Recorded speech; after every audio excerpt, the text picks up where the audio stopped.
Baik, kita mulai saja ya. Jadi kemarin kita pelajari tentang manfaat hukum laut internasional. Hukum laut internasional pentingnya mempelajari hukum laut internasional.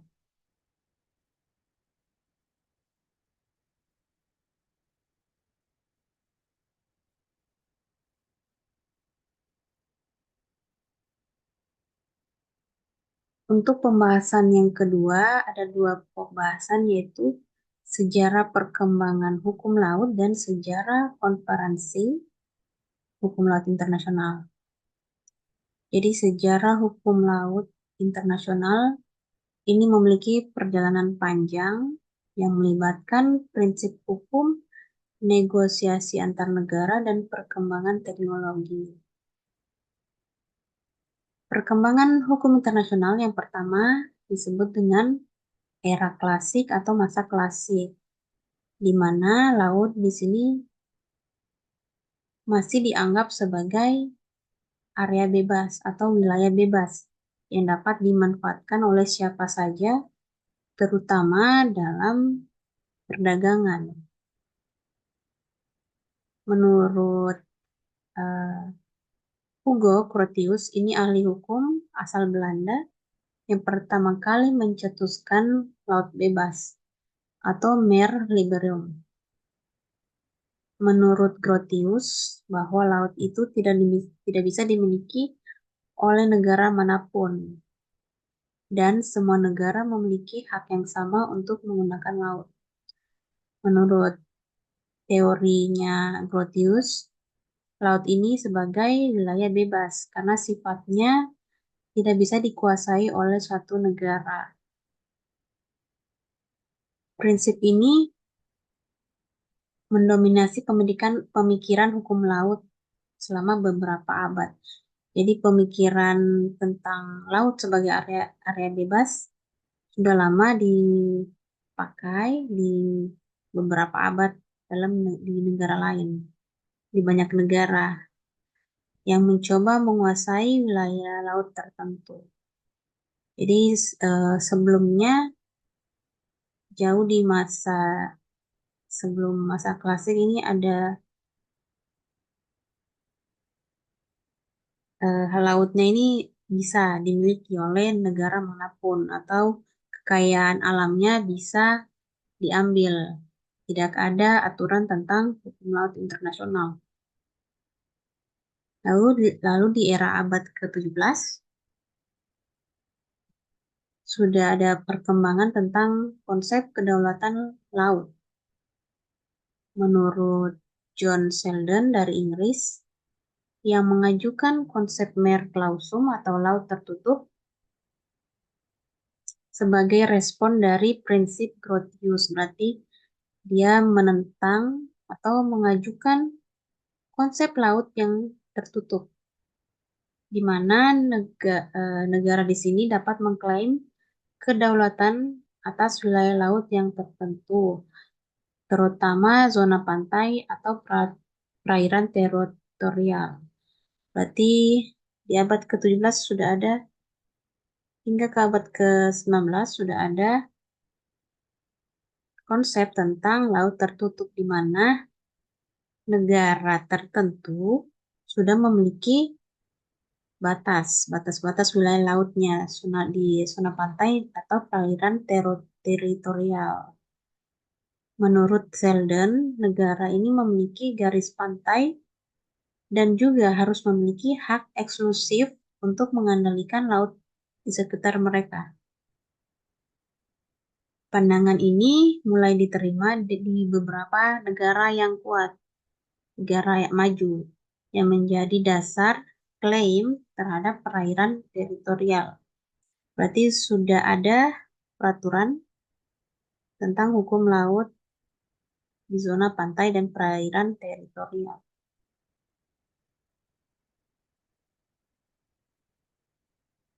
Lalu berkembang ke abad ke-20 ini ya. Kodifikasi dan perjanjian internasional. Perkembangan teknologi di abad ke-20 pada tahun 1958 ini adanya konvensi PBB tentang hukum laut atau UNCLOS 1. Ini menghasilkan konvensi atau perjanjian tentang laut teritorial dan zona tambahan, laut lepas, konvensi tentang perikanan, konservasi sumber daya alam hayati di laut lepas, dan konvensi tentang landas kontinen. Jadi awal mula pembatasan area laut ini di konvensi PBB UNCLOS 1 ini adalah titik awal yang paling penting dalam kodifikasi hukum laut modern. Berarti sudah dibuat aturan-aturan hukum laut, teritorial, dan lainnya ini di UNCLOS 1. Namun ada beberapa yang belum memuat ketentuan tentang eksploitasi sumber daya laut, namun sudah mulai berkembang di abad ke-20. Selanjutnya sampai ke UNCLOS 3 tahun 1982. Ini sudah ada tambahan aturan konvensi, ada aturan zona ekonomi eksklusif, landas kontinen, perairan teritorial, dan kawasan laut lepas. Menurut Yoshifumi, di UNCLOS ini sudah ada kerangka yang mencakup hampir semua aspek hukum laut. Berarti di konvensi UNCLOS 3 sudah ada aturan tentang hukum laut, di mana perlindungan lingkungan laut hingga penetapan batas-batas laut antar negara. Berarti sudah jelas ada di konvensi 3.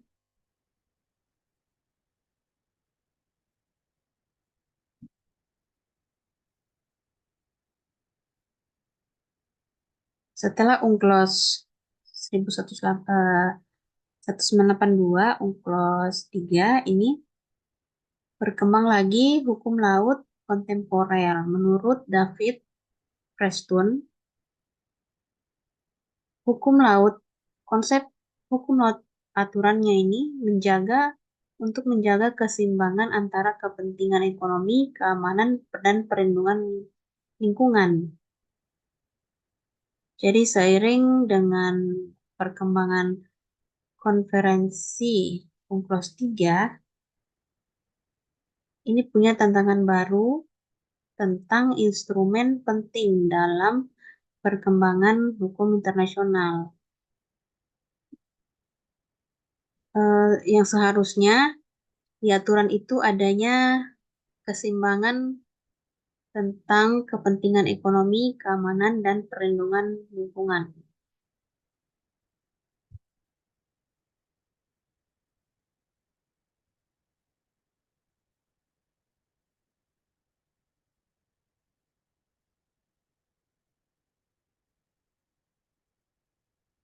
Kesimpulan pertama dari masa klasik, karena adalah konsep awal tentang aturan hukum laut yang didominasi oleh dua prinsip besar, yaitu Mare Liberum dan Mare Clausum, yang dipelopori oleh Hugo dan Sheldon. Di sini tidak ada aturan yang mengikat secara internasional. Negara-negara di sini dapat mengklaim wilayah laut mereka berdasarkan kekuatan militer mereka. Jadi di abad ke-19 belum ada aturan hukum laut yang kuat yang dapat mengklaim wilayah laut. Terus kesimpulan hukum laut di abad ke-20 sudah di UNCLOS 1 itu konferensi PBB sudah menghasilkan beberapa konvensi dasar. Namun masih kurang komprehensif, masih kurang tambahan aturan. Terus di konvensi yang ketiga, UNCLOS 3,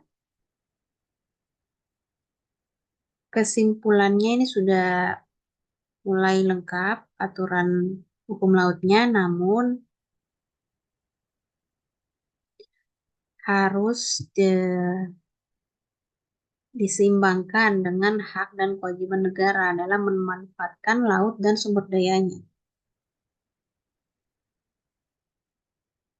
Menurut konsep kontemporer, kesimpulan laut modern itu adalah tantangan baru yang menjadikan perubahan iklim, polusi laut, dan eksploitasi sumber daya laut itu terus diganti aturannya.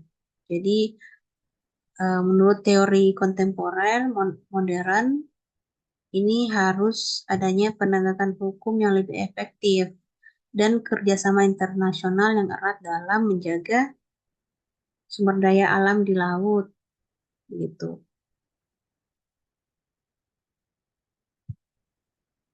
Kesimpulan kelima dari UNCLOS 3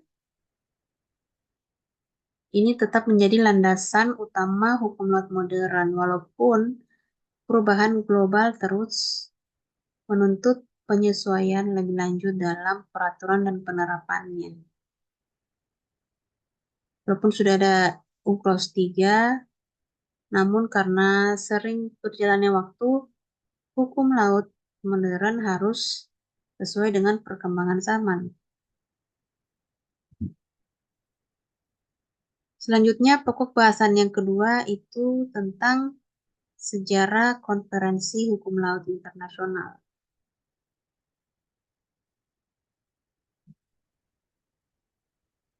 Apa itu konferensi? Konferensi itu adalah perjanjian yang dilakukan atau serangkaian pertemuan internasional yang diadakan untuk menetapkan aturan dan hukum yang mengatur penggunaan laut dan sumber daya laut. Berarti konferensi seperti konferensi meja bundar. Seperti juga ini konferensi hukum laut, berarti adanya pertemuan antar negara yang mempunyai kepentingan dalam mengatur sumber daya laut. Konferensi ini bertujuan untuk menyusun kerangka hukum yang jelas mengenai hak, kewajiban, kewenangan negara atas laut, baik di wilayah perairan teritorial, zona ekonomi eksklusif, maupun di laut lepas.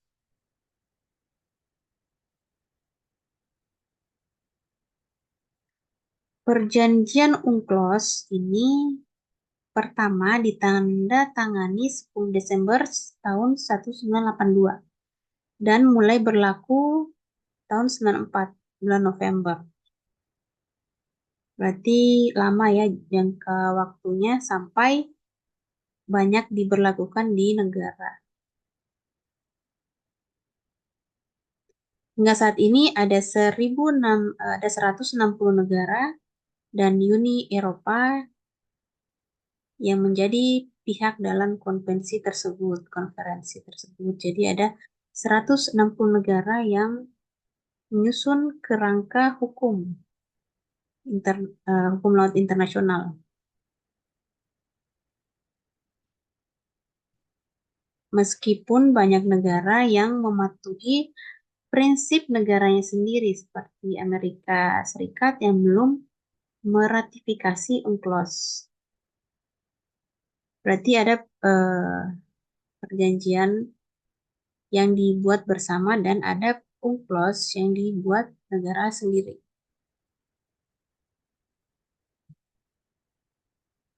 Konferensi pertama di Jenewa, Swiss, UNCLOS pertama menghasilkan 4 konvensi dasar terkait hukum laut dan konvensi ini belum menyelesaikan masalah perbatasan laut teritorial dan eksploitasi sumber daya laut.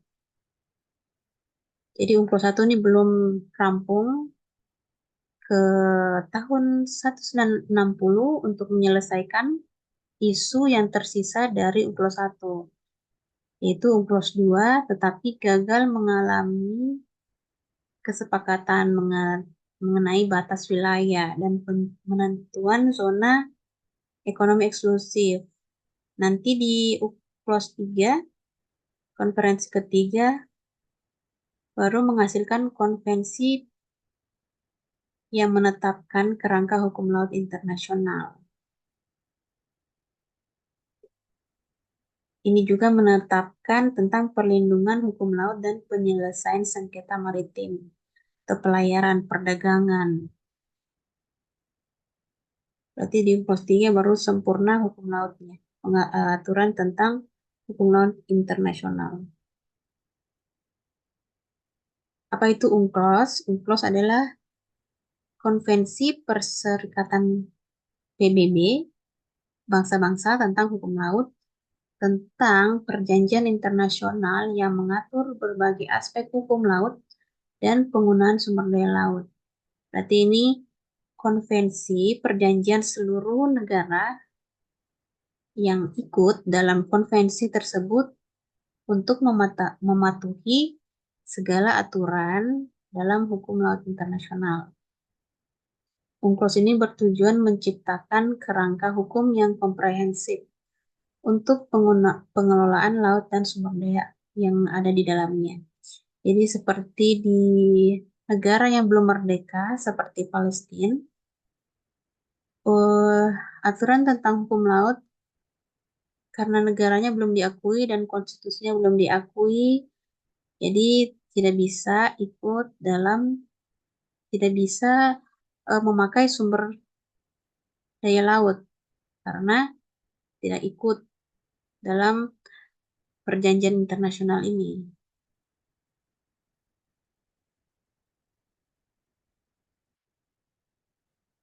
Kenapa penting UNCLOS? Kenapa eh, penting adanya aturan hukum laut internasional? Karena kerangka hukumnya ini jelas, jadi menciptakan kerangka hukum yang jelas untuk penggunaan laut, sumber daya alam, membantu mencegah konflik, terus mengembangkan, mendorong penggunaan sumber daya laut yang berkelanjutan. Terus yang ketiga, kerjasama global. UNCLOS ini menciptakan kerjasama internasional yang pastinya akan menguntungkan berbagai macam negara. Banyak negara yang mengalami eh, keuntungan dalam kerjasama internasional dalam perjanjian ini. Karena misalnya ada bisa impor, ekspor, eh, bisa mengambil sumber daya alam di negaranya mereka tanpa aturan yang berat begitu. Yang penting sesuai dengan perjanjian. Kalau perjanjian kemarin kan kita pelajari tentang perjanjian kedua negara eh, PBB ya, organisasi PBB itu juga sangat menguntungkan kedua negara yang mengalami atau mengikuti perjanjian, saling menciptakan keuntungan. Jadi di UNCLOS 3 baru sempurna perjanjian hukum laut internasional. Kesimpulan UNCLOS, UNCLOS ini adalah perjanjian hukum internasional yang mengatur penggunaan laut dan sumber daya laut. Konvensi ini menciptakan keseimbangan antara hak negara pesisir dan kebebasan di laut lepas. Karena ada juga laut yang jauh dari negara negara Amerika misalnya, itu disebut dengan laut bebas. Jadi itu bisa digunakan oleh seluruh negara yang mengikuti UNCLOS ini, serta mendorong kerjasama dalam pembangunan berkelanjutan dalam tata kelola laut. Jadi pentingnya kita pelajari hukum laut karena sebagian besar daerah laut. Daerah Indonesia kan kebanyakan laut. Jadi harus kita pelajari tentang hukum laut internasional. Daerah-daerah mana yang bisa diambil sumber dayanya gitu. Sumber daya alamnya bisa diambil. Dan daerah mana yang area mana laut mana yang tidak bisa diambil sumber dayanya gitu. Sampai sini ada yang mau ditanyakan?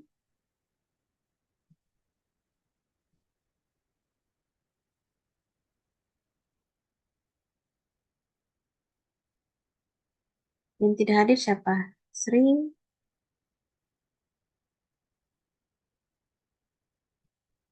Seth, Bu, untuk semester 3 ini hukum hmm, laut sama hukum administrasi nih kita kuliah online terus kok. eh kemungkinan mungkin Ibu lihat nanti waktunya yang untuk tatap muka supaya ada presentasi ya. Karena bagusnya kan presentasi di kampus. Iya, Ya, insya Allah iya Bu. minggu depan, insya Allah kalau Ibu lowong waktunya.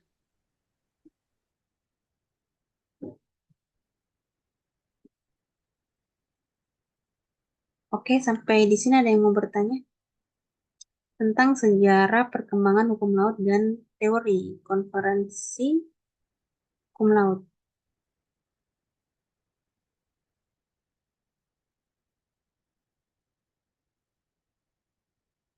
Jadi tugas individunya ada 3. Jelaskan salah satu sejarah perkembangan hukum laut internasional. Jadi tadi kan ada sejarah, jelaskan saja satu, terus jelaskan salah satu sejarah UNCLOS, 1, 2, atau 3. Jadi yang ketiga berikan kesimpulan mengenai kedua pembahasan tersebut. Kesimpulan tentang sejarah dan konferensi. Ibu mau lihat analisa, kalian tuh bisa membuat analisa, menganalisis, menganalisis suatu masalah, suatu teori, gitu.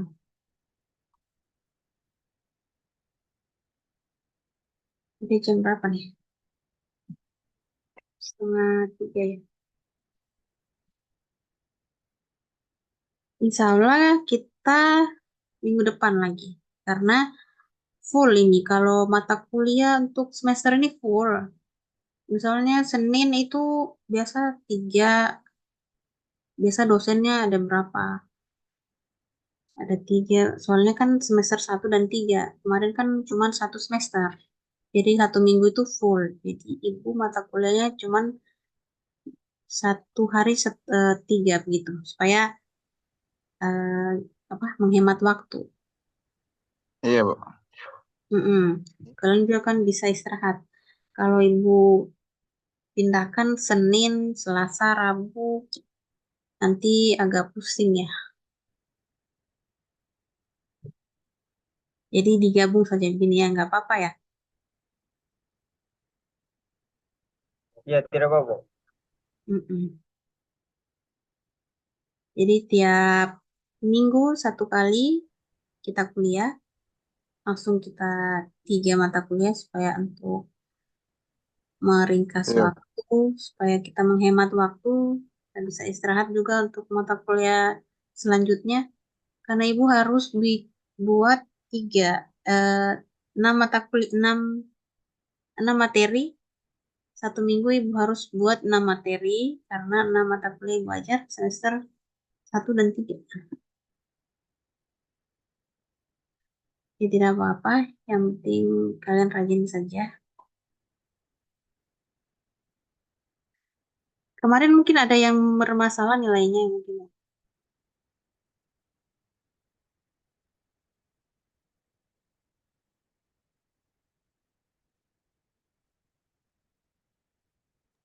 Iya ada Bu. Siapa? Budi Ini ya? Ibu tanya. Siapa Saya yang sama berbuat? Budi. Budi ya? Saya saya sama Budi. Kewarganegaraan. Ya, Dapat D ya. ya. Kewarganegaraan itu kan 2 SKS. Harusnya kalau bisa ya dapat A karena cuma 2 SKS. Ya, Bu. Hanya karena terlambat kumpul tugas, Bu. Oh iya, Kak. Sebenarnya tergantung dosen. Kalau dari Bu Indra, seharusnya kan yang mengajar kewarganegaraan kemarin Pak Firman. Tapi karena Bu Sil langsung apa memilih Bu Indra, ya Ibu kan tidak bisa berbuat apa-apa kalau begitu ya. Seharusnya kan yang ajar kewarganegaraan kan itu dosen hukum, tidak bisa dosen yang backgroundnya selain hukum.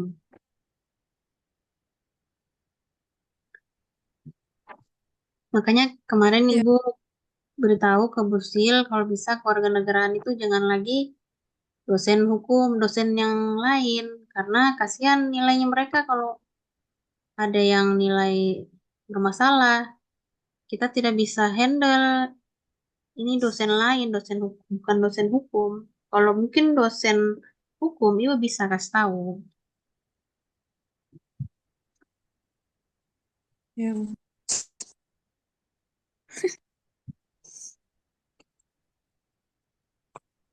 Ya kan kasihan kalau ada nilai D, tiba-tiba ada nilai D, yang lainnya A kan kasihan juga. Kalian udah Sudah serius. sama Ibu, tapi Ibu belum balas juga, Bu. Iya karena Bu Indra kan nggak tahu juga mau nilai itu kan kemarin batas input nilai sampai tanggal 17 Agustus. Ya, Selain tanggal 17 Agustus, itu dosen tidak bisa merubah lagi. Yang hanya bisa merubah itu dari admin kampus. Dari ya. pihak kampus yang bisa ubah.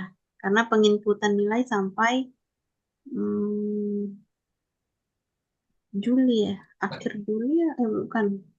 September kalau nggak salah ya. 2 bulan. Seharusnya kalau ada nilai yang bermasalah, cepat hubungi Pak Afu supaya cepat diubah. Minta kebijakan dosennya. Kalau misalnya dapatnya nilai error, Bu, bisa saya ujian ulang atau ada tugas Kak Bu supaya nilai saya enggak deh gitu supaya nilainya nggak bermasalah. Sebelum penutupan nilai disyakat, dosen masih bisa ubah. Tapi kalau ketika sudah tutup, tidak bisa lagi dosen ubah. Itu dari Gimana? admin kampus. Jadi kalau mau ubah ya mungkin saran Ibu semester yang selanjutnya itu kan semester genap. Ya, Bu. Kemarin errornya semester 2 ya. Ya, Ibu. Jadi eh, tanya sama Bu Sil apa bisa ambil mata kuliah ulang, kewarganegaraan, ambil ulang begitu supaya Oh, ya. memperbaiki nilai. Ya, Bu. Hmm.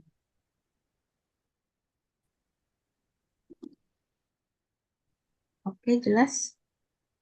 Jadi Jelas, tugasnya Bu. Makasih, Bu. iya.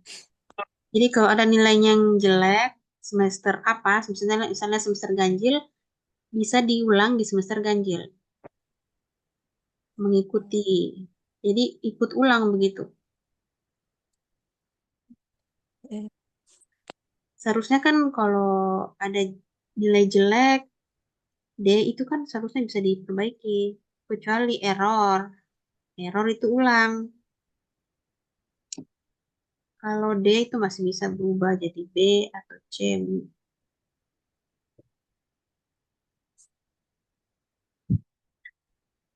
Hubungi saja Bu Siel toh kalau misalnya ada masalah nilai. Iya, Oke. Ibu. Jadi tugasnya ini ada 3 tadi, hukum administrasi, konstitusi, dan hukum laut. Batasnya Kamis depan, jadi insya Allah kita ketemu lagi hari Kamis depan. Oke, jadi semuanya Ibu. hadir. Ya, semuanya hadir ya. Ya, hadir, Bu. Ya, selamat sore. Sekian, terima kasih. Ya, sore, Bu.